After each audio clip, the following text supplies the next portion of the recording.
Hello, everybody. Welcome to the Redline Podcast, our latest edition of our Twitter Spaces conversation. Francis Leach here, your host for tonight's conversation. We're just waiting for one or two of our speakers to join us so that we can get things underway, and we should be able to do that in just a little while. But thank you for being part of the Redline Podcast, and don't forget you can check out the latest edition of the Redline Podcast at theredlinepodcast.com.au, the website where this conversation will also be posted. It's just the redlinepodcast.com, I should say, where this conversation will also be posted at a later stage as well. But as we await for Sam to join us to start, I think we might get underway. Sam is bound to join us in not too far away either, by introducing our speakers for tonight. Ashley Townsend is with us. Ashley's a Senior Fellow for Indo-Pacific Security at the Carnegie Endowment, and he's been good enough to stay up late for us today to be part of the conversation. Ashley, welcome. How are you? Well, thanks, Francis, and thanks for having me. And Sam has joined us just presently. So Sam Roggeveen, Director of International Security Program at the Lowy Institute, is also with us. Sam, welcome. How are you tonight? Sam's you've got your mic muted there, Sam, so you might want to take yourself off mute to say hello. How are you? Sorry, that has to happen once in this recording. It does, but we're glad to have you as well. And Michael Hilliard is the host of the Redline Podcast, and he's also an expert in this area tonight for us, and so he joins the conversation too. Michael, welcome again. It's always a pleasure to be here. So today's conversation is focused on Australia's northern defence, and it's been a conversation within the Australian community, both at a strategic level and in the wider community, for a number of years now, as the relationship with China in particular has become more fraught. The Chinese have become more assertive in the Indo-Pacific as the economy has boomed and its sense of its own power and its place in the world has changed under President Xi in particular, and its relationship with the United States is also changing dramatically. And that means Australia's relationship with both its biggest trading partner in China and its longest standing and most important strategic partner in the United States is somewhat caught in the middle. Now, this was all brought to something of a sharp focus recently in Australia on a Four Corners program, Australia's premier investigative journalism program on the ABC, the national broadcaster in Australia, which focused on a significant military build-up in the northern part of Australia. Now, the United States has always had, ever since World War II, a strong presence in the north of Australia, but this particular documentary focused on a significant build-up, which included an upgrade of the Tyndall Air Base, the Royal Australian Air Force Air Base in the north of the country, which was then going to be able to provide a landing capacity and a service capacity for B-52 bombers, 6 of which were expected to be stationed at Tyndall Air Base, which of course means that Australia's capacity to project American power into China becomes significantly increased, along with an increased presence of Marines in the top end and elsewhere. So the question for Australia is, what does that mean for its northern defence? What does it mean for its relationship with China and the United States, and where to from here? So let me put that question to start with you, Sam. I mean, what are the implications of that rapid build-up as portrayed in that Four Corners episode? And did any of that come as a shock to you as somebody who watches this particular issue very closely?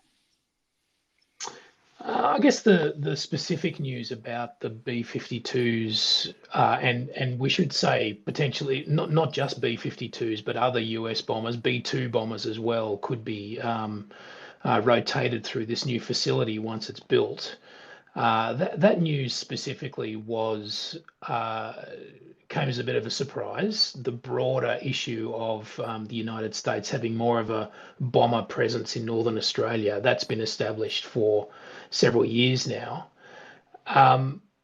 Look, there's a narrow and a broad way to read this. In the narrow sense, and I think the way that it was framed in the Four Corners piece is that this was an attempt to bolster the United States deterrent as it related, United States deterrent against China as it related to Australia. So clearly there was an attempt here to put more of an American military presence in Australia for the broader objective of deterring China.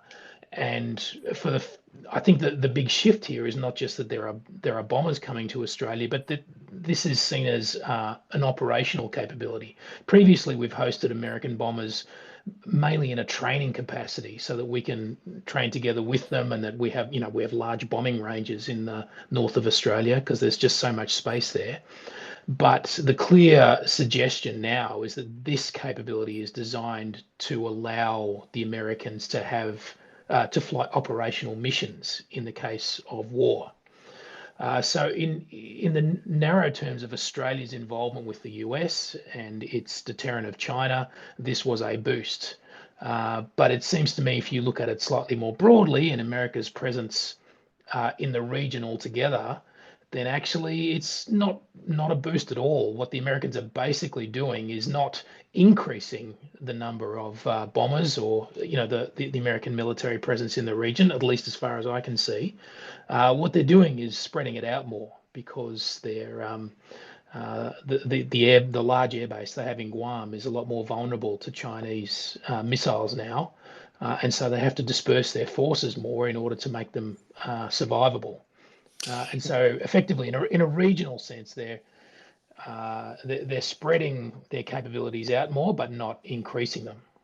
Well, what they are doing actually is spreading the risk, and that risk is now being spread to the Australian mainland. So Australia takes on more of that risk as the nation which is now hosting these bombers, and then becomes something of a target itself in any Chinese strategic plan. So actually, what does that mean for Australia's independence when it comes to its foreign policy and its relationship with China? Well, look, just to go back to the first question, because I think Sam's laid out some really important points there, but there are some other perspectives as well that can be overlaid on them. I'd say the following. The big shift here is, as he says, the move towards a more operational capability of US strategic bombers in this country. It isn't altogether new. We've been building towards it since 2017, where the very first US Force Posture Initiative construction for US Air Force maintenance facilities began in Northern Australia. And at OSMIN last year, your listeners will remember that the communique actually flagged the rotation of aircraft of all types through Australia, which the then Australian Defence Minister Peter Dutton mentioned would include bombers in the Northern Territory, something which had been reported since 2020. So in terms of the way that you think about this as an evolution rather than a rapid build-up or a surprise, I think it's fair to say that both the Australian and US defence establishments, and certainly their observers in Beijing, have been watching this evolve for some time now. Sam's point about the extent to which this signals a strengthening of deterrence in Asia, or a degree of its dispersal and weakening, is, I think, a really important one to dwell on for a moment.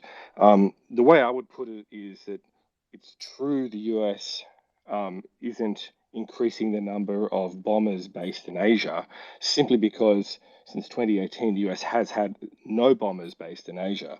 The last time the US permanently based bombers in Asia was April 2020.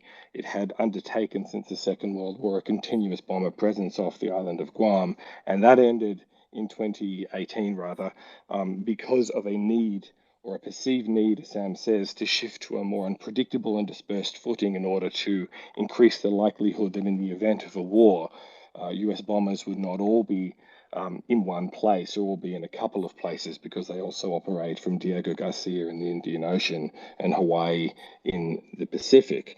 But Australia has now joined Hawaii, Diego Garcia, and Guam as a fourth forward operating location for US bombers in Asia. And that's significant in the context of strengthening or bolstering US position, because it provides another location from which the US can operate in peacetime, and of course another operation from which it could operate for warfighting reasons in a crisis. And that is a complicating factor for Chinese planners when they look at the location of bombers and airstrips and refueling and maintenance facilities and so forth, that they may well seek to strike in a conflict. And this, I think, gets to your question about risk. But I think it's important to note that this is a really important sign of the extent to which the US, faced with a problem, is adapting to it. And we haven't really seen a lot of that. We haven't really seen major evolutions in US Indo-Pacific posture despite the threat environment in recent years. And so this is, if you like, a tick in the column that suggests the US is learning and finding ways to solidify its position, to maintain its deterrence in what is an otherwise unfavorable shift in the balance of power. So that gets to the question about risk. And I think there, when it comes to the way China will think about this, as I said at the front, first, this is not a surprise. They've been watching this for a long time. When the Chinese Foreign Ministry came out last week and said this could cause an arms race in the region, I would just file that away in the whole series of fairly hypocritical statements that have come out of Zhongnanhai Hai in recent years. But what I would say is, when it comes to the potential for a location in Australia to be the target of a Chinese missile strike, whether that be air-based or submarine-based in the event of a crisis, a location like Tinder would fall a long way down the targeting list in the event of a wider war. And so while there is clearly, and has always been the case since the establishment of the joint facilities in Australia, the potential for Australia, because of its hosting of US facilities, to be embroiled in a conflict and subject to being threatened or targeted by a foreign power, those risks are still, I would argue, relatively held in check, given the strategic difficulty that China would face in trying to bring to bear its expeditionary forces to target Australia. There would simply be other targets higher up the list. Michael, do you share that view when it comes to Australia's risk profile in this regard? Now that we seem to be willingly the tip of the American spear, or part of that, in its decision and its attempt to try to spread its operational options when it comes to dealing with China? Yeah, I do. I share the opinion of Ashley and Sam here, but if the Chinese were to look at bombing some of these bases out near Catherine, it's so far away from where most Chinese bombers would launch from that it would be almost impossible to actually carry out easily. They'd have to cross Indonesian waters, or they'd have to go right around the Indonesians, or if we're talking about the bombing of Northern Territory, a war is already pretty far down the line. And I think Ashley's spot on that there are far more targets further up the list. What this does do is signal to particularly some of these Pacific partners that the US is taking the Pacific quite seriously. And when you speak to sort of some of these diplomats in particularly some of the smaller Pacific Island nations, they, Obama came in and said, look, we're going to be, very Pacific focused. We're going to do this. And obviously the economy in the US then took precedent. And a lot of them felt disappointed, and they felt like the US isn't paying as much effort to the Pacific and Southeast Asia and as what they probably should be. Moves like this are effectively a good way of broadcasting that Australia and the US are putting this as their priority, and this is going to be where we're going to operate, and we're going to be way up in this space, much more than we have been. So yeah, the fact they did it, they probably had this on the books for a long time. I think the timing is probably more to do with the fact that this is right after the Pelosi visit to Taiwan, so tensions were already high, and by announcing it after that, you're not ratcheting tensions up too much further. But it won't be a surprise to China. I don't think it's a surprise to many in the defense community that this is happening. If they actually put nukes in the area, that would be a huge move. But a couple of B-52s is not going to win or lose the war.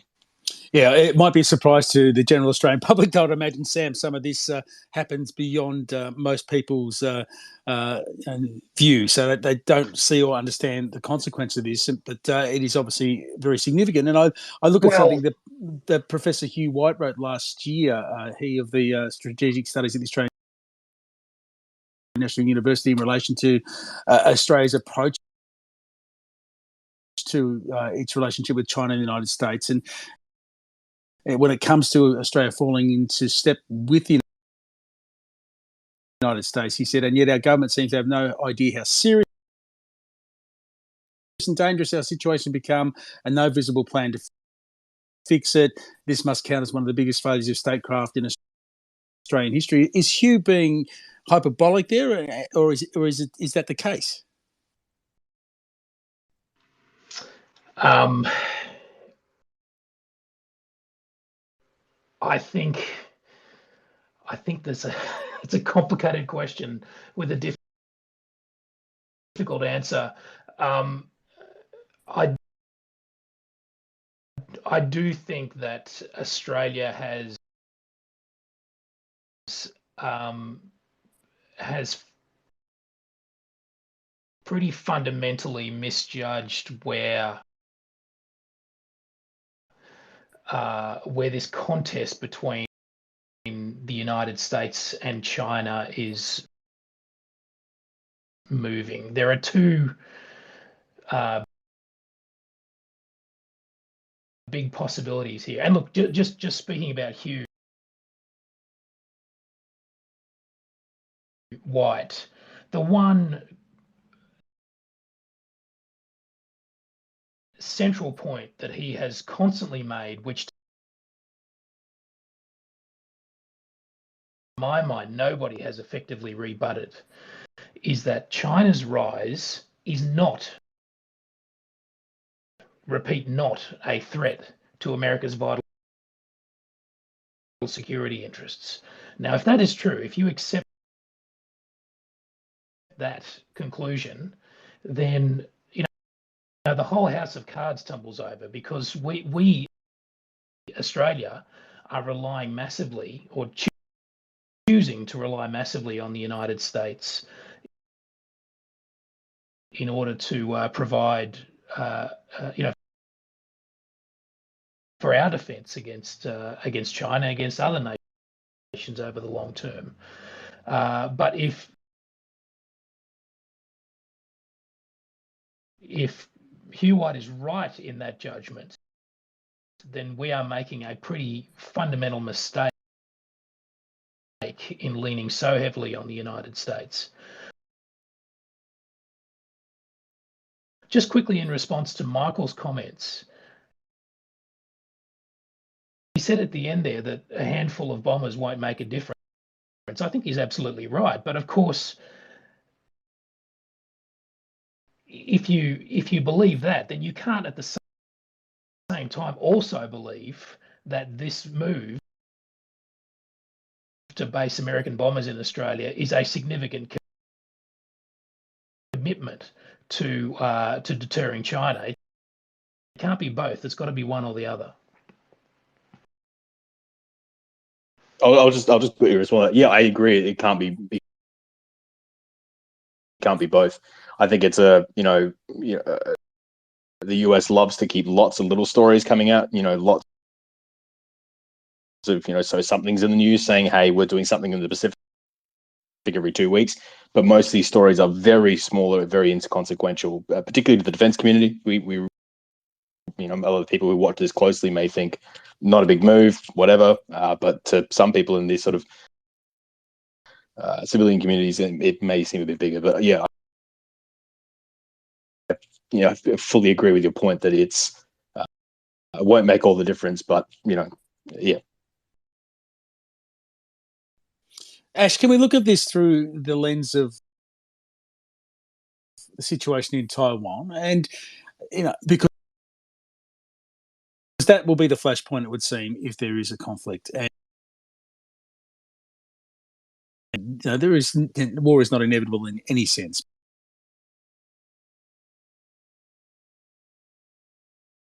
But it seems to be, if that's where it's going to happen, that's where it will happen. What strategic implications does President Xi draw from Australia's growing commitment to providing, a frontline base for the United States, or is it as inconsequential? So I think that the framing of this move in Northern Australia as being all about Taiwan is fundamentally mistaken. The decision, as I say, for the forward operating location in Northern Australia to be established dates back, at least 3 years, but I would argue 5 years. And in that regard, it is well short of the immediacy of tensions surrounding the Pelosi visit or anything else that's happened in the last 18 months with regards to US-China relations over Taiwan. That's the first point. The second point, and I think it sort of goes to the heart of this issue that Hugh has been focused on, Hugh White, that is, has been focused on for so long, is that the role that Australia is playing here is not one of hosting a US base. As the Australian Defence Department's Force Posture Initiatives explain, once these locations built, yes, with US dollars, are completed, they become the property of Australia.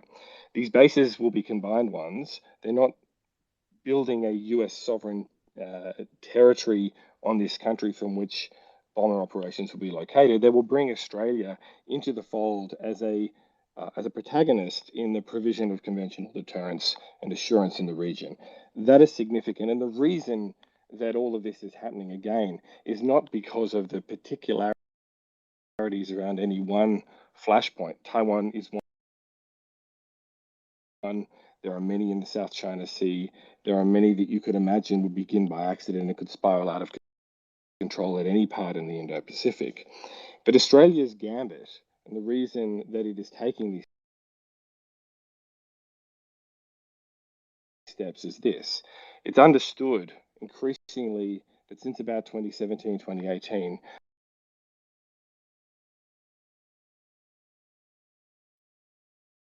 that the United States by itself can't uphold the balance of power in Asia. And if the United States can't do it by itself, it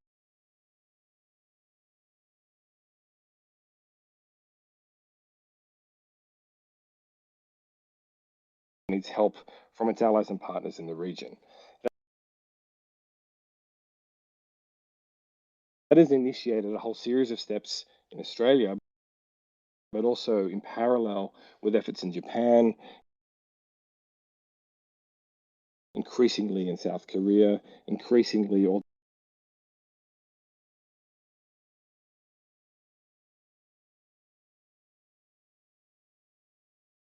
to a lesser degree in places like the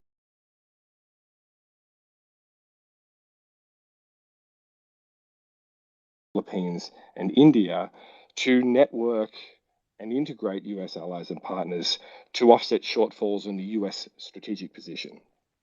All of this is designed to ensure that conventional deterrence, the ability to dissuade aggression through the positioning and threat of traditional military force, not nuclear weapons, is held in check in a way that can keep the peace in a region as China rises. And this, effort to uphold the balance of power collectively in Asia is about far more than any one flashpoint. It's actually about changing the fundamental structure of the US alliance and network in this part of the region. And I think that is really how this initiative should be viewed. Sam, that makes sense. I think that actually just how Ashley painted that. But from looking at the Australian perspective, and all of these things also have domestic political implications as well. To layperson, it does feel and look like Australia has simply outsourced its foreign policy to the United States and has withdrawn from an independent strategic position when it comes to China and the United States. Is that unfair? It's an exaggeration.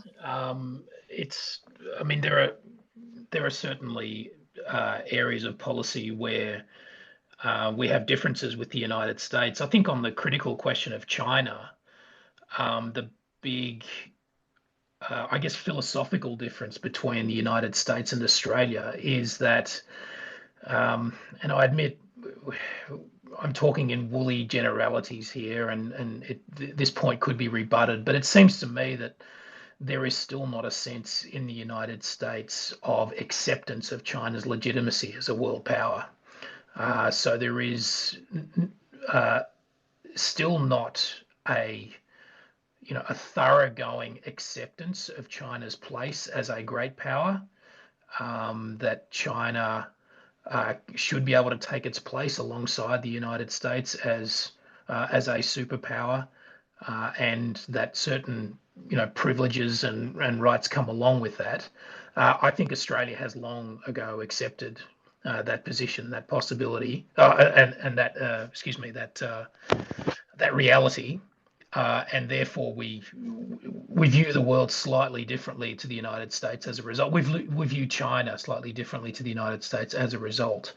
There are many other nuances.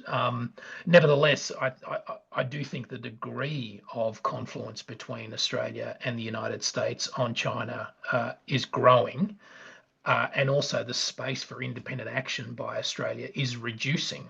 And the AUKUS submarine project is, I think, a perfect example of that. My fear with the submarines, I mean, of course, the AUKUS supporters will say that, well, this is just a technology sharing agreement and an arms deal, and it doesn't say anything about Australia's ability to operate independently. And of course, they're right in the narrow sense, in a legalistic sense. But when you develop a military capability of this sort that is specifically designed to hem the Chinese Navy in along its shores, and is specifically designed to support the US Navy and to effectively act as an adjunct to the US submarine fleet, then you are reducing your ability to act independently. On the day that the war starts, when the balloon does go up with China, then it will already be, in practical terms, too late for Australia to say no. At that point, we are committed. If I can just jump in there for a moment, I think the question hinges on a faulty assumption. Are we outsourcing our foreign policy to the United States? Do we no longer have an independent foreign policy? Those questions assume that Australia can secure its fundamental interests by itself. And on that score, I think the answer has always been that it cannot. Australia's security interests, the way Australia conceives of its national security more broadly than continental defence, are intrinsically tied up in the nature of a regional order in which rules are followed and a balance of power holds, a regional order where aggression is not possible because of the stabilizing factor of countervailing consequences. Australia can never achieve that by itself, which is why Australia has forever been a joiner of all international bodies, most multilateral institutions, alliances, partnerships, you name it. It is the history of Australian foreign policy to join international institutions and to pair up with its friends when it comes to security matters. So if you look at it in those terms, you're not seeing an outsourcing of Australian foreign policy to the United States. Quite on the contrary, you're seeing the United States need, by strategic necessity, to rely more and more on countries like Australia to achieve what are deemed to be mutual security interests. And they're not mutual just between Canberra and Washington. They're mutual between Canberra, Washington, Tokyo, Seoul, Singapore, New Delhi, Jakarta, etc. And so when it comes to viewing the region in those ways, I think the issue is a lot larger than one of alliance management between two countries. Yeah, it's a really good point, actually. Let's do that. Let's zoom out a bit, Michael, here and have a look at that in a different context too. I mean, how does Australia's new neighbours view our growing commitment and involvement with the United States in the way that we've discussed tonight? Are there other implications for a relationship with India or Indonesia or any of our new neighbours in the Indo-Pacific that we haven't discussed as yet? I think, this is pretty much a continuation of policies we've had since pretty much the 1940s now, that we are very close with the United States. We tend to follow United States policy, but we also do our own policy in some ways. But generally, yeah, we, as Ashley put really well, we tend to follow in multilateral agreements. I think the only Pacific partner who may be on a different footing with us might be New Zealand, obviously with AUKUS. And if we do get nuclear submarines, that will mean we aren't allowed in New Zealand waters anymore. But we seem to be moving sort of away from Five Eyes and more towards AUKUS as our main sort of security agreements anyway. So this is pretty much just a continuation of a very long-term trend. I don't think anyone in the Pacific is particularly surprised about the direction Australia is going. And I don't think it's a huge deviation from where we've been heading since sort of the mid-1940s. And Sam, the establishment of the Quad as a wider grouping of nations with similar interests in the region, is that a further example of that changing dynamic in the way the US is dealing with the Indo-Pacific? I think it's meant to be seen to be one, but I don't think it is in reality. I'm a bit of a Quad skeptic, and that broader knitting together of like-minded countries in the region that Ashley talks about, I'm a bit skeptical of as well for the same reasons. And that reason is that all of these countries whether it's the Quad countries or even beyond that, when we talk about South Korea and Singapore and Indonesia and so on, all of these countries have critical economic relationships to protect with China. And secondly, they're all geographically highly dispersed. And so it's very difficult for me to see that any or all of them would band together in a kind of arrangement to contain Chinese power. So I don't think the Quad is some kind of future Asian NATO in the offing. It's not much of a surprise to me that when the Quad leaders do get together, they tend to defer to the easy stuff, serious but easy stuff like new vaccine arrangements and so on. The really hard stuff, the stuff that they're supposed to be talking about and why they got together in the first place, like how to collectively work out a policy on meeting the rise of China, that stuff gets deferred largely because the Indians don't want to talk about it. So I think what's required here is not so much, is less focus on broad geographical partners elsewhere in the region and focusing much more on our closer geographic partners. And I would put Indonesia at the absolute forefront. That ought to be Australia's very highest priority when it comes to our future security relationships. Well, just how closely do we have to work with Indonesia actually on something like this? Because of course it's on their doorstep too, and the projection of that power and force and that capacity that Australia will develop alongside the United States could be seen in different contexts and different circumstances as a strategic headache for them. Look, I fundamentally agree that Indonesia is the most important country for Australia when it comes to our future security and the evolution of the balance of power in our immediate region. That is geographic fact. What's also a fact is that Indonesia, like Japan and Korea, have integrated with US strategic bombers flying in the region in the past, in the last few years. They've done so with Indonesian fighter escorts, and they have, in that sense, already signaled their tacit, and it's always tacit with Indonesia, support of the role that US strategic bombers play in the underwriting of a stable strategic order in the Indo-Pacific. I'd go further and say that Indonesia has been a regular participant in Australia in exercises hosted with the United States under the Force Posture initiatives, going back to their establishment their establishment a decade ago. I couldn't give you the date on when Indonesia first joined those exercises offhand, but it's been at least 5 years.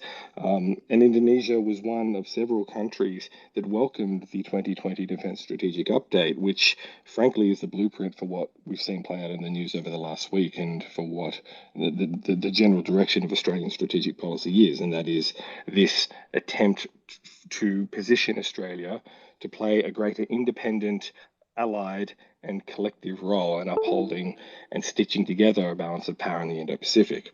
I wouldn't be too sure to write off that agenda.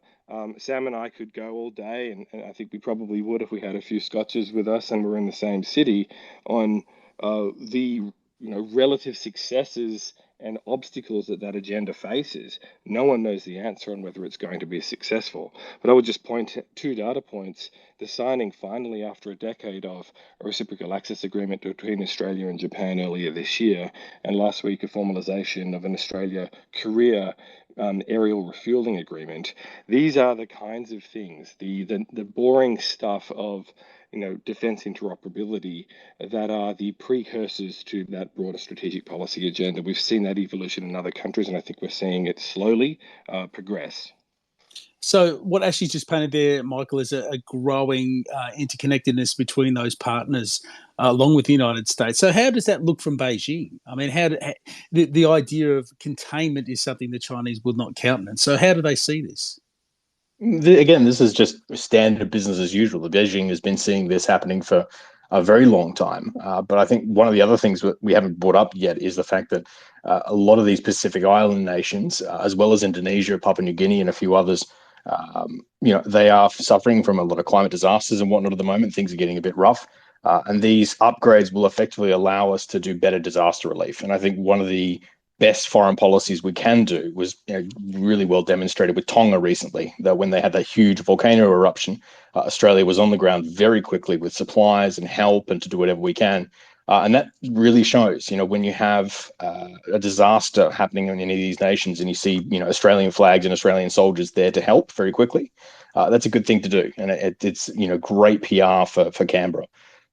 By upgrading our facilities in the north, we are going to be able to do more and more of that, and we're likely to see more and more of that unfold over the next few decades. As for Beijing, they don't tend to do that a lot. I mean, they've got some agreements to go into the Solomons if they want to, but it's a bit touch and go on that one. Generally, if Australia building up their northern defences, yes, it could be seen as offensive to Beijing, but I can also see it as a good way of helping our Pacific partners when disaster strikes or when we are needed. The first hours in any disaster are absolutely critical, and Australia being able to, get C-130s off the ground and dropping food and supplies and men, in within the first, 24 hours is absolutely critical. We're running out of time here, but there are a couple of things I do want to discuss, Sam. One of them is, the political instability in the United States. So, for instance, the midterms are upon us in the next 48 hours, and that could change the political dynamic in Congress for the next 2 years. It'd be a portent to what happens in the next general election in 2024, and that then could change the strategic position yet again of the United States. So, it feels that any arrangement with the United States could be temporary, just because of the polarized nature of domestic politics in that country, and the relationship that a Republican president, for instance, might have, and their view of the US's engagement in Indo-Pacific and in the wider world. Am I being too alarmist? I actually think so. I tend to be a bit more weirdly optimistic about American politics than most.